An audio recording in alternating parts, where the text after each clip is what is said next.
लखनऊ में commissionerate system की शुरुआत के साथ लोगों के जहन में उम्मीदों की एक लंबी फहरिस्त थी। लोगों को इस बात का यकीन होना लाजमी था कि अब न्याय मिलेगा, मामले ज्यादा वक्त तक लंबित नहीं रहेंगे, अपराधी सरेआम किसी को भी निशाना नहीं बना सकेंगे। लेकिन बदली हुई तस्वीर भी बदहाली की कहानी बयां करती है। ढेरों इल्जाम आज भी हैं इस सिस्टम पर, खाकी पर, ओहदेदारों पर। यूपी पुलिस के कई होनहारों पर ढेरों इल्जाम लगे हैं, दोषी पाए गए तो सजा भी हुई है। लेकिन सवाल हमेशा यही रहा कि क्यों जनता से नहीं जुड़ पाती पुलिस, क्यों हर बार भरोसा कायम करने से पहले विश्वास के चीथड़े उड़ा दिए जाते हैं। वर्दी में मद की इतनी गहरी पैठ कैसे हो गई? खैर, लखनऊ में हेमंत मिश्रा नाम के शख्स ने लखनऊ पुलिस के आला अफसरों पर इल्जाम लगाए हैं। इल्जामों की ये चिट्ठियां उत्तर प्रदेश के मुख्यमंत्री योगी आदित्यनाथ, देश के प्रधानमंत्री नरेंद्र मोदी को भेजी गई, लेकिन कोई जवाब नहीं मिला। हेमंत मिश्रा से सुनते हैं पूरा मामला। जब कार्यालय गया दिनेश पुरी के साथ, दिनेश पुरी सर के कार्यालय में मुनिंदर जी के साथ में, तो दिनेश पुरी सर ने हमारा मोबाइल हमसे, हमारे हाथ से छीन लिया। उन्होंने रिटर्न प्रताप सिंह प्रभारी निरीक्षक गुडम्बा को फ़ोन किया, फिर उन्होंने पीजीआई इंस्पेक्टर को फ़ोन किया और इन दोनों को कहा कि आप लोग जितना जल्दी हो सके आप आ जाइए। उसके बाद डीसीपी नाथ शालिनी मैडम को इन्होंने फ़ोन लगाया और कहा कि ऐसा है कि हेमंत मिश्रा आ गए हैं, बताइए इनके साथ क्या सलूक किया जाए। फिर शालिनी मैडम ने इनसे बहुत लंबा बातचीत किया। बातचीत करने के बाद जैसे इनका फ़ोन कटा तब तक वहाँ मौके पर प्रभारी निरीक्षक गुडम्बा पहुँच चुके थे। जैसे ही शालिनी मैडम का फ़ोन कटा, ये हमारे कमर में हाथ डाल करके इन्होंने पटक दिया। एक साइड में एक कांस्टेबल और पैर, मुंडी साइड में एक कांस्टेबल और पैर साइड में एक कांस्टेबल, दोनों लोगों ने हमें पकड़ लिया और दिनेश पुरी हमारे जूतर पे अपने जूते से मसलने लगे। लगे कहने कि तुमने रामविलास यादव के खिलाफ मुकदमा क्यों किया है? तुम अपने आप को क्या समझते हो? रामविलास के खिलाफ जो मुकदमा किए हो उसको तुम वापिस लो। ये हमारे अभी पैर से हमको मसल ही रहे थे, तब तक उस जगह पे बहुत ज़्यादा ब्लीडिंग हो गया। घर आने के बाद मैं 2-3 दिन तक तो मैंने सोचता रहा कि मेरे साथ ऐसा कैसे दिनेश पुरी ने और शालिनी मैडम ने व्यवहार किया।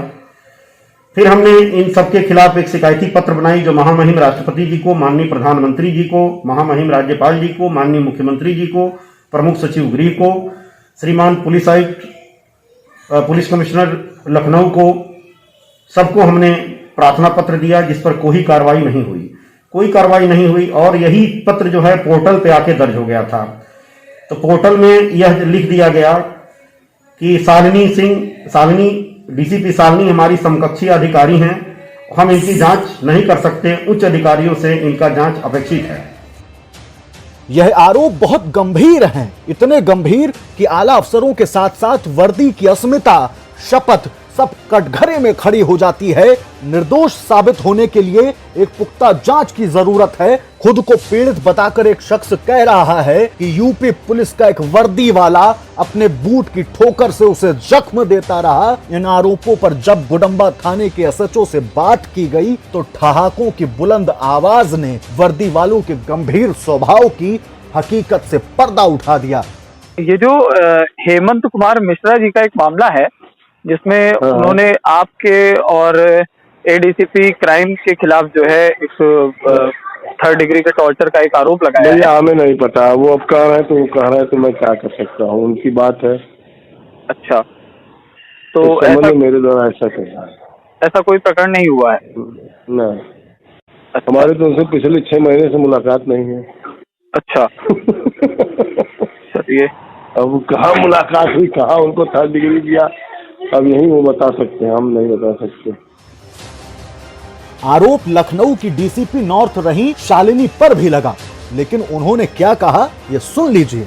ये हेमंत कुमार मिश्र जी हैं, सामाजिक कार्यकर्ता हैं, तो इन्होंने आपके साथ में गुडम्बा के एसएचओ और एक और पुलिस अधिकारी हैं एडीसीपी क्राइम के खिलाफ जो है 3rd डिग्री का टॉर्चर देने का आरोप लगाया है। तो उस पर मैडम क्या कहना है आपका? नहीं, मैं वो खुद कह रहे हैं कि जब मैं मौजूद नहीं तो मैंने कैसे 3rd डिग्री दे दिया।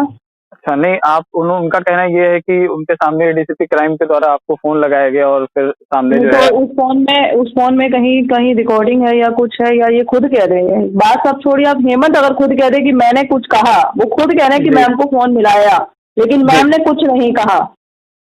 अच्छा, क्या मैम ने कुछ कहा? पूछ लीजिए जरा। उनका कहना है कि फोन स्पीकर पे था। क्या मैडम ने कुछ कहा? अच्छा, तो इस मामले की मतलब आपसे बात हुई थी क्या उस दौरान? ये जो कह रहे हैं कि 3rd डिग्री देने की बात, तो मेरी इस तरह की ना कभी किसी से बात हुई और ना ही मेरा ये व्यवहार है करने का।